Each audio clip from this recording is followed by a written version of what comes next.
Hello friends, मैं मनीष सिंह स्वागत करता हूं आप सभी का एक बार फिर से अपने यूट्यूब चैनल पे exam warriors by Manish Singh पर। और आज हम फिर से हाजिर हैं आपके लिए डेली का डोज 15 मई लेकर, जिसमें टॉप 10 करंट अफेयर्स के क्वेश्चन को समाहित किया गया है, जो आपके एग्ज़ाम पॉइंट ऑफ व्यू से काफ़ी इम्पोर्टेंट है और इससे आपको अच्छा स्कोर करने में मदद मिलेगी। तो चलिए हम बढ़ते हैं क्वेश्चंस की ओर। और पहला क्वेश्चन है आपके स्क्रीन पे। पहला क्वेश्चन है, नोमिरा ने चालू वित्त वर्ष 2021-22 के लिए भारत के जीडीपी विकास अनुमान को 12.6% के पिछले अनुमान से घटाकर कितने प्रतिशत तक कर दिया है? तो आपको गेस करना है। जैसा कि फ्रेंड्स आपको पता है कि अभी पूरा विश्व महामारी के दौर से गुजर रहा है, तो इसमें सबकी अर्थव्यवस्था लगभग चरमरा सी गई है। तो नोमुरा जो एक जापानी रेटिंग एजेंसी है, रेटिंग एजेंसियां बहुत सारी हैं, जो यूएस की है, इंग्लैंड की है, जैसे कि आपने मूडीज़ का नाम सुना होगा, स्टैंडर्ड एंड पुअर्स का नाम सुना होगा, क्राइसिल का नाम सुना होगा, और वर्ल्ड बैंक भी समय समय पे ये अनुमान लगाती रहती है। तो इसने अपने अनुमान को घटाकर कितना प्रतिशत प्रोजेक्ट किया है भारत के लिए? तो ऑप्शन है आपके सामने फ्रेंड्स, 11.8%, दूसरा है 9.8%, तीसरा है 10.8% और चौथा है 8.8%। तो फ्रेंड्स मैं बता दूं, इसका सही आंसर है 10.8%। इसने अनुमान को, अपने पिछले अनुमान को घटाकर 10.8% कर दिया है। और पहले इसने कितना प्रोजेक्ट किया था? तो 12.6%। अब इसकी हम व्याख्या देख लेते हैं। जापान की ब्रोकरेज कंपनी नोमुरा ने कोरोना वायरस महामारी की दूसरी लहर और उसकी रोकथाम के लिए स्थानीय स्तर पर लगाए गए लॉकडाउन के प्रभाव का हवाला देते हुए वित्त वर्ष 2021-22 के लिए भारत के जीडीपी वृद्धि दर के अनुमान को घटाकर 10.8% कर दिया है। देखिए, जैसे कि हमारे देश में अभी ये जो दूसरी लहर की बात हम कर रहे हैं कोरोना महामारी की, तो इसमें सबसे ज़्यादा अगर देखा जाए अभी जो विश्व की स्थिति है, उसमें भारत की स्थिति काफ़ी चिंताजनक है। यहाँ पे काफ़ी लोग प्रभावित हैं। जो सेकेंड वेव के नाम से जो चल रहा है, पहला वेव 2020 में आया था और 2021 में ये सेकेंड वेव आया है। और कहा तो ये भी जा रहा है, अनुमान ये भी लगाया जा रहा है कि तीसरा वेव भी आएगा। तो ये तो भविष्य की बात है। तो इस तरह से जो लॉकडाउन की स्थिति बन रही है, ये कोरोना महामारी में क्या है, लॉकडाउन की जो हम बोलते हैं ब्रेक द चेन, तो चेन को तोड़ने के लिए सबसे प्रभावी उपाय जो भी राष्ट्र अपना रहे हैं, उसमें लॉकडाउन का जो प्रोसेस है, लॉकडाउन की जो प्रक्रिया है, ये ज़्यादा प्रभावी है। और इसके वजह से क्या हो रहा है? तो इसके वजह से अर्थव्यवस्था पटरी पे नहीं है, पटरी से उतर चुकी है। सब एक स्टैग्नेशन का फेज आ गया है, डेवलपमेंट बिल्कुल नहीं हो रहा है। जो चीज़ें जहाँ पर थी वहीं पे रह गई हैं। ठीक है, तो ये आपको याद रखना है कि नोमुरा के अनुसार जो विकास दर भारत की जीडीपी अनुमानित की गई है वो है 10.8%। और ये आपको objective exam point of view से काफ़ी इम्पोर्टेंट है। एसएससी बैंक वगैरह में ऐसे क्वेश्चन पूछे जा सकते हैं। अब हम चलते हैं अगले प्रश्न की ओर। अगला प्रश्न, दूसरा प्रश्न है आपके स्क्रीन पे फ्रेंड्स। भारत और किस देश की नौसेना ने हाल ही में दक्षिण अरब सागर में पैसेज एक्सरसाइज का आयोजन किया? देखिए, ये जो टर्म है पैसेक्स या पैसेज जो हम बोलते हैं इनको, पैसेक्स का मतलब है, आप देखोगे ये पासिंग एक्सरसाइज है, उसी को शॉर्टकट में हम बोलते हैं पैसेक्स, जो दो देशों के नौसेनाओं के बीच में आयोजित की जाती है। और ये टर्म पहली बार किस देश के द्वारा यूज किया गया था? तो वो था अमेरिका, यूएस के द्वारा ये पहली बार इस टर्म का यूज किया गया था। तो हम आते हैं प्रश्न की ओर कि भारत और किस देश की नौसेना ने हाल ही में दक्षिणी अरब सागर में पैसेज एक्सरसाइज का आयोजन किया? तो ऑप्शन है आपके सामने। पहला ऑप्शन है नेपाल, दूसरा चीन, तीसरा रूस और चौथा इंडोनेशिया। तो इसका सही आंसर मैं आपको बता दूं, सही उत्तर है इसका इंडोनेशिया। अभी हाल ही में भारत और इंडोनेशिया के बीच पैसेज एक्सरसाइज शुरू हुआ है। कहाँ पे? दक्षिणी अरब सागर में, भारत और इंडोनेशिया की नौसेनाओं के बीच। और इस तरह के एक्सरसाइज हमेशा कंडक्ट किए जाते हैं। ये जैसे थल सेनाओं के द्वारा स्थल भूमि पे भी इस तरह के एक्सरसाइज कंडक्ट किए जाते हैं, वायुसेना के द्वारा भी किए जाते हैं। और ये एक्सरसाइज जो पैसेक्स एक्सरसाइज है ये नौसेनाओं के द्वारा। तो वो किन किन देशों की नौसेना है? तो भारत और इंडोनेशिया की। ये आपको याद रखने की ज़रूरत है। ये ऑब्जेक्टिव एग्जाम्स में पूछे जा सकते हैं, वनडे एग्जाम्स में, या फिर पीसीएस एग्जाम्स में भी पूछे जाने की संभावना है। देखिए, इस तरह के अभ्यास का जो मुख्य उद्देश्य होता है वो ये होता है कि दोनों अनुकूल नौसेनाओं के बीच पारस्परिक सहयोग और समझ में सुधार करना होता है। और इस एक्सरसाइज में भारतीय नौसेना की ओर से आईएनएस शारदा और अपतटीय गश्ती पोत ओपीवी, ऑफशोर पेट्रोल वेसल्स जिसे बोलते हैं, अपतटीय गश्ती पोत और उस पर मौजूद चेतक हेलीकॉप्टर ने हिस्सा लिया। तो ये नौसेना की तरफ से, भारतीय नौसेना की तरफ से भाग लेने वाले हैं। उसी तरह से इंडोनेशिया की नौसेना और भारत के नौसेना के बीच ये पैसेज एक्सरसाइज कंडक्ट किया गया। तो इसे आप याद रखेंगे, पैसेज एक्सरसाइज किन किन देशों के बीच हुआ? तो भारत और इंडोनेशिया के बीच। अब हम अगले प्रश्न की ओर बढ़ते हैं फ्रेंड्स। अगला प्रश्न है आपके स्क्रीन पे, हाल ही में निम्नलिखित में से किसे नेपाल के प्रधानमंत्री नियुक्त किया गया है? नेपाल जो भारत का पड़ोसी देश है, वहाँ पे किसे हाल ही में प्रधानमंत्री नियुक्त किया गया है? ऑप्शंस आपके सामने हैं। पहला ऑप्शन है माधव कुमार नेपाल, दूसरा ऑप्शन है केपी शर्मा ओली, तीसरा ऑप्शन है पुष्प कमल दहल, और चौथा ऑप्शन है इनमें से कोई नहीं। तो फ्रेंड्स, अभी जो नेपाल में जो राजनीतिक घटनाक्रम आपको देखने को मिला होगा, उसमें काफ़ी उथल पुथल देखने को मिला। इसमें अपोजिशन ने अपना मेजोरिटी सिद्ध नहीं कर पाए, ये मेजोरिटी सिक्योर नहीं कर पाए, वो मेजोरिटी सिक्योर करने में फेल हो गए। तो प्रधानमंत्री के रूप में फिर से जिनकी नियुक्ति, पुनर्नियुक्ति हुई है, जो पहले भी नेपाल के प्रधानमंत्री रह चुके हैं, तो इसका आंसर होगा केपी शर्मा ओली। ये आपको याद रखना है, केपी शर्मा ओली। और ये आपको मैं बता दूं कि केपी शर्मा ओली को ये तीसरी बार प्रधानमंत्री के रूप में शपथ दिलाया गया है। तो ये नेपाल के राष्ट्रपति विद्या भंडारी ने नेपाल के संविधान के तहत सबसे बड़े दल के नेता होने के कारण ओली को प्रधानमंत्री पद पर नियुक्त किया, क्योंकि अपोजिशन मेजोरिटी सिक्योर करने में फेल हो गई। वो मेजोरिटी सिक्योर करने में, साबित करने में क्या हो गई? फेल हो गई। ऐसा उन्होंने देश के संविधान में प्राप्त शक्तियों का इस्तेमाल करते हुए किया। ठीक है फ्रेंड्स, तो फिर से इन्हें पुनर्निर्वाचित किया गया है, केपी शर्मा ओली को, जिन्होंने फिर से प्रधानमंत्री पद की शपथ ली है। ये आपको याद रखना है।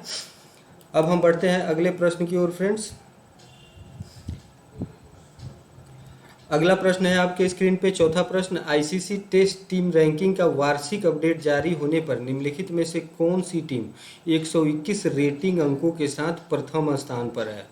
तो देखिए फ्रेंड, जैसे आपको पता होगा कि आईसीसी जो है वो शीर्ष स्पोर्ट्स बॉडी है, जो समय समय पे जो भी खेल आयोजित किए जाते हैं हमारे देश में या फिर बाहर के देश में, अलग अलग तरह के जो प्रतिस्पर्धा आयोजित किए जाते हैं, तो इसमें टीमों के परफॉर्मेंस के आधार पे उनको रेटिंग दिया जाता है। तो अभी जो हाल ही में जो वार्षिक अपडेट जारी की गई है आईसीसी के द्वारा, तो इसमें 121 अंकों के साथ कौन सा देश शीर्ष पर है, ये आपका प्रश्न है। और इसके ऑप्शंस हैं, पहला है भारत, दूसरा है वेस्ट इंडीज़, तीसरा श्रीलंका और चौथा बांग्लादेश।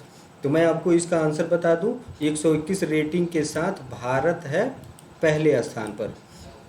ठीक है फ्रेंड्स, ये आपको याद रखने की ज़रूरत है। वैसे ये रेटिंग जो है वो समय समय पर बदलती रहती है, कोई अस्थायी रूप से नहीं रहता ये।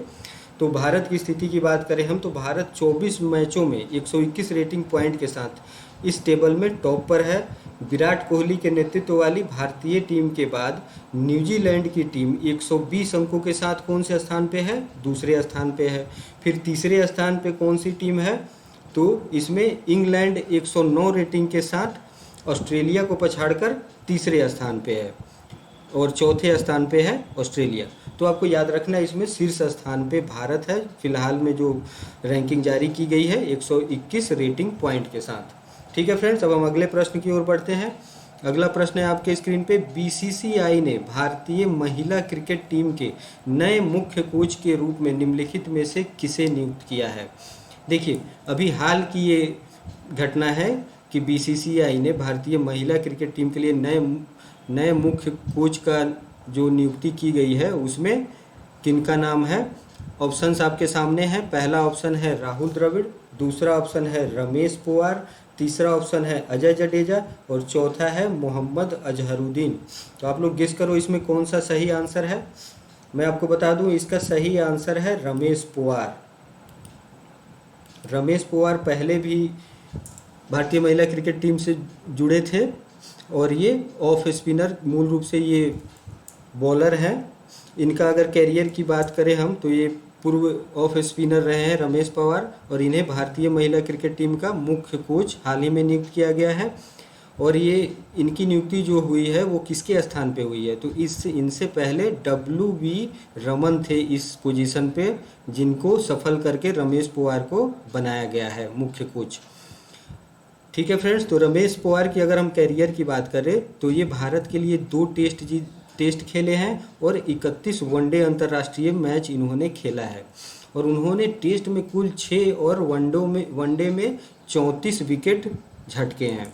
वनडे में उन्होंने एक अर्धशतक की मदद से कुल 163 रन बनाए हैं। तो ये उनकी कैरियर की उपलब्धि है और इनका नाम आपको याद रखना है। ये वनडे एग्जाम्स के पॉइंट ऑफ व्यू से काफ़ी इंपॉर्टेंट क्वेश्चन है कि महिला क्रिकेट टीम का मुख्य कोच किसे नियुक्त किया गया है, तो आपको याद रखना है फ्रेंड्स रमेश पवार।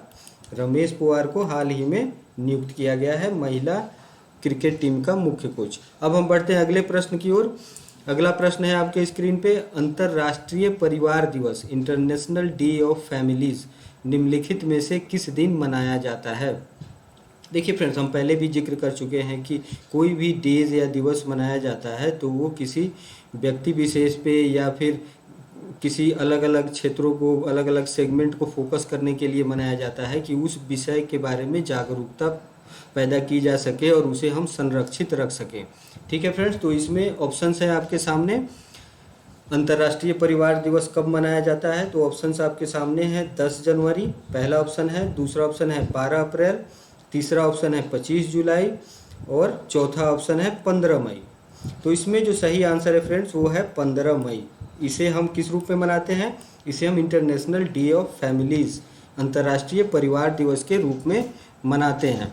तो इसको मनाने के पीछे जो कॉज है अभी हमने डिस्कस किया कि संयुक्त परिवार के महत्व को इस दर्शाया जाता है और जीवन में परिवार के प्रति लोगों की क्या ज़रूरत है उसके प्रति जागरूक करने के लिए ये हर साल मनाया जाता है 15 मई को इंटरनेशनल फैमिली डेज के रूप में। देखिए जैसे कि अभी जो आधुनिक युग में क्या होता है, जैसे कि लोग अब आजकल धीरे धीरे न्यूक्लियर फैमिली की ओर बढ़ रहे हैं। एक संयुक्त परिवार का जो कॉन्सेप्ट है वो धीरे धीरे ये जो ख़त्म होते जा रहा है। सभी अपनी अपनी प्राइवेसी चाहते हैं और वो चाहते हैं कि हम न्यूक्लियर फैमिली में ही रहें। लेकिन इसके एक क्षणिक सुख की अनुभूति तो होती है आपको न्यूक्लियर फैमिली के बारे में सोच के, लेकिन हम बहुत सारी चीज़ें जो हमारी परंपराएं, एक संस्कार, सभ्यता, ये सब जो जुड़ी होती थी संयुक्त परिवार के साथ, उसे हम धीरे धीरे खोते जा रहे हैं और पारिवारिक मूल्यों में धीरे धीरे ह्रास होता जा रहा है। तो हमें ज़रूरत है कि संयुक्त परिवार की जो परिपाटी है उसे हम सब साथ में मिलजुल कर एक परिवार के रूप में रहें, एक संयुक्त परिवार के रूप में रहें। तो इसे ही फोकस करते हुए 15 मई को अंतर्राष्ट्रीय परिवार दिवस के रूप में मनाया जाता है। तो आपको ये याद रखना है, ये PCS एग्जाम्स में भी पूछे जा सकते हैं और वनडे एग्जाम्स में भी पूछे जा सकते हैं। अब हम अगले प्रश्न की ओर बढ़ते हैं फ्रेंड्स। अगला प्रश्न है आपके स्क्रीन पे 7वां प्रश्न, संयुक्त राष्ट्र प्रमुख ने जाने माने किस ब्रिटिश राजनयिक को संयुक्त राष्ट्र की मानवीय मामलों की एजेंसी का प्रमुख नियुक्त किया गया है। अभी संयुक्त राष्ट्र जो संस्था है उसके द्वारा मानवीय मामलों की एजेंसी का प्रमुख नियुक्त किया गया है। तो ऑप्शंस आपके सामने हैं। पहला ऑप्शन है निकी हेली, दूसरा ऑप्शन है जोनाथन एलन, तीसरा ऑप्शन है मार्टिन ग्रिफिथ्स और चौथा ऑप्शन है वेस्ली नेवेंजिया। तो इसमें आप गेस कीजिए कौन सा आंसर सही होगा। तो संयुक्त राष्ट्र की मानवीय मामलों की एजेंसी का प्रमुख जिसे हाल ही में बनाया गया है उनका नाम है मार्टिन ग्रिफिथ्स। ये इस प्रश्न का सही उत्तर होगा। आप याद रखेंगे मार्टिन ग्रिफिथ्स को संयुक्त राष्ट्र की मानवीय मामलों की एजेंसी का प्रमुख बनाया गया है।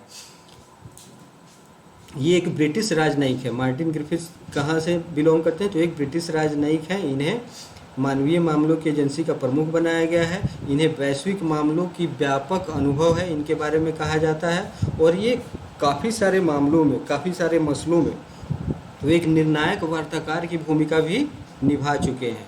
तो इन सब इनका अनुभव काफ़ी ब्रॉड सेंस में है। और ग्रिफिथ्स पिछले 3 साल से यमन में संयुक्त राष्ट्र के विशेष दूत भी रह चुके हैं।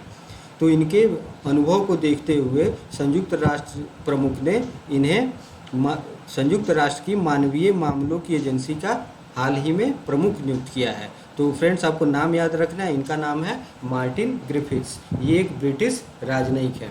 अब हम बढ़ते हैं अगले प्रश्न की ओर। अगला प्रश्न है आपके स्क्रीन पे, e commerce company Amazon Bharat में लघु एवं मंझलो उद्यमों एसएमई, जिसे स्मॉल मीडियम इंटरप्राइजेज आप लोग जानते हैं, की मदद हेतु कितने करोड़ रुपए का कर्ज देगी।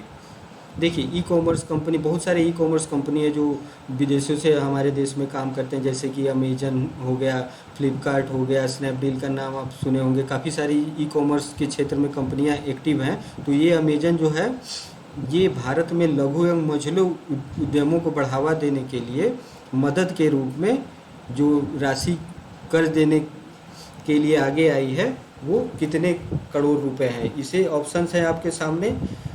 पहला ऑप्शन है 1373 करोड़ रुपए, दूसरा ऑप्शन है 1873 करोड़ रुपए, तीसरा ऑप्शन है 1173 करोड़ रुपए और चौथा ऑप्शन है 2173 करोड़ रुपए। तो ये एक डेटा संबंधी प्रश्न है, इसे आपको याद रखना है। इसे बार बार आप पढ़ के नोट डाउन भी करोगे, जब भी याद रहेगा। डेटा से रिलेटेड क्वेश्चन है ये। तो इसमें जो सही आंसर वो है 1873 करोड़ रुपए अमेजन के द्वारा मदद हेतु दी गई है। किस काम के लिए? तो एसएमईज को बढ़ावा देने के लिए, स्मॉल मीडियम इंटरप्राइजेज जिसे बोलते हैं, लघु एवं मंझोले उपक्रमों को बढ़ावा देने के लिए। इसके पीछे उद्देश्य ये है कि ये इसके डिजिटलाइजेशन में मदद करेगा, साथ ही यह कृषि प्रौद्योगिकी और स्वास्थ्य प्रौद्योगिकी के क्षेत्रों में नवोन्मेष को प्रोत्साहन देगा। उसमें जो जैसे इनोवेशंस होते हैं नए नए, तो उनको आगे बढ़ने में प्रोत्साहन देगा और उन्हें एक और कृषि प्रौद्योगिकी और स्वास्थ्य प्रौद्योगिकी के क्षेत्र में एक अच्छा विकास देखने को मिलेगा। तो फ्रेंड्स, ये एक डेटा से रिलेटेड प्रश्न है, इसे आपको याद रखना है। और ये कंपनी का नाम याद रखना है आपको। ई कॉमर्स कंपनी वो कौन सी है? वो है अमेजन। ठीक है फ्रेंड्स, अब हम अगले प्रश्न की ओर बढ़ते हैं। अगला प्रश्न है आपके स्क्रीन पे, हाल ही में किस देश ने जॉनसन एंड जॉनसन के टीके पर अस्थायी रोक की सिफारिश की? हाल ही में किस देश ने जॉनसन एंड जॉनसन, आपने नाम सुना होगा, ये काफ़ी फेमस कंपनी है, जो तरह तरह के प्रोडक्ट इसके बाज़ार में मिलते हैं, मेडिकेटेड प्रोडक्ट्स। तो ये जॉनसन एंड जॉनसन कंपनी के टीके पर अस्थायी रूप से रोक लगा दी गई है। और ऑप्शंस आपके सामने है। पहला ऑप्शन है भारत, दूसरा नेपाल, तीसरा अमेरिका और चौथा बांग्लादेश। तो फ्रेंड्स, इसका सही आंसर है अमेरिका। अमेरिका ने जॉनसन एंड जॉनसन के टीके पर अस्थायी रूप से रोक लगा दी है। और ये टीका किस चीज़ से रिलेटेड है? तो अभी कोविड महामारी के दौर में अभी सारा विश्व हाथों हाथ दो चार वो ये जितने समस्याएं आ रही हैं, काफ़ी भयावह रूप से ये हमारे समक्ष उपस्थित है। तो इसमें अलग अलग कंपनियों ने अपना अपना टीका डेवलप किया है। उसी कड़ी में जॉनसन एंड जॉनसन ने भी अपने टीके का विकास किया, लेकिन इसको अमेरिका ने अस्थायी रूप से रोक लगा दिया। इसके पीछे कारण क्या है? तो इसके पीछे कारण ये देखने को मिला कि वहाँ पे कुछ लोगों को जब ये टीका दिया गया तो उनमें खून के थक्के जमने के मामले सामने आने लगे।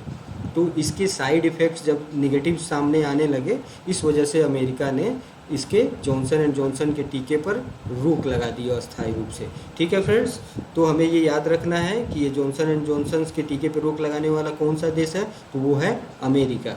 ये आपको वनडे एग्जाम के पॉइंट ऑफ व्यू से काफ़ी इंपॉर्टेंट है। स्टेट पीसीएस में ऐसे क्वेश्चन पूछे जा सकते हैं। अब हम बढ़ते हैं अगले प्रश्न की ओर। अगला प्रश्न है आपके स्क्रीन पे, निम्नलिखित में से किस संगठन ने सरकारी प्रतिभूति अधिग्रहण कार्यक्रम GSAP शुरू किया है? GSAP, देखिए फ्रेंड्स, यहाँ GSAP का जो मीनिंग है वो है गवर्नमेंट सिक्योरिटीज़ एक्विजिशन प्रोग्राम। ठीक है, इसमें प्रतिभूतियों का अधिग्रहण किया जाता है। तो अभी हाल ही में किस संगठन ने GSAP शुरू किया है? तो ऑप्शंस आपके सामने है फ्रेंड्स। पहला ऑप्शन है RBI, दूसरा ऑप्शन है नाबार्ड, तीसरा ऑप्शन है सेबी और चौथा ऑप्शन है SBI, state bank of India. तो फ्रेंड्स, इसमें जो सही आंसर है वो है RBI, reserve bank of India, जो हमारे देश की शीर्ष बैंकिंग संस्था है। इसने हाल ही में GSAP की जो कार्यक्रम है वो शुरू किया है इसके तहत केंद्रीय बैंक 1 ट्रिलियन रुपए मतलब 1 लाख करोड़ रुपए मूल्य के सरकारी बॉन्ड इसके तहत खरीदे जाएंगे। यह कार्यक्रम किस लिए है? रेपो दर और 10 वर्षीय सरकारी बॉन्ड से होने वाली आय के बीच अंतर को कम करने के लिए किया गया है। और इससे फ्रेंड्स ये भी अभी जो हम महामारी के दौर से गुजर रहे हैं, हमारी अर्थव्यवस्था पटरी से उतर गई है, तो उस दिशा में भी एक बड़ा कदम माना जा रहा है कि आरबीआई द्वारा ये GSEP ये कार्यक्रम की घोषणा की गई है। इससे हमारे इकोनॉमी को बूस्टअप करने में भी काफ़ी सहयोग मिलेगा। तो फ्रेंड्स आज हमने डिस्कस किया टॉप 10 करंट अफेयर्स और आशा करता हूं कि आप सभी अच्छे से समझ गए होंगे। अगर कहीं भी कोई परेशानी आपको लगती है किसी भी तरह का, तो अगर आपको कोई डाउट रह जाता है तो आप कमेंट बॉक्स में लिख सकते हैं, हम उसका जवाब तुरंत देंगे आपको और आपकी समस्याओं को दूर करने का पूरा प्रयास करेंगे।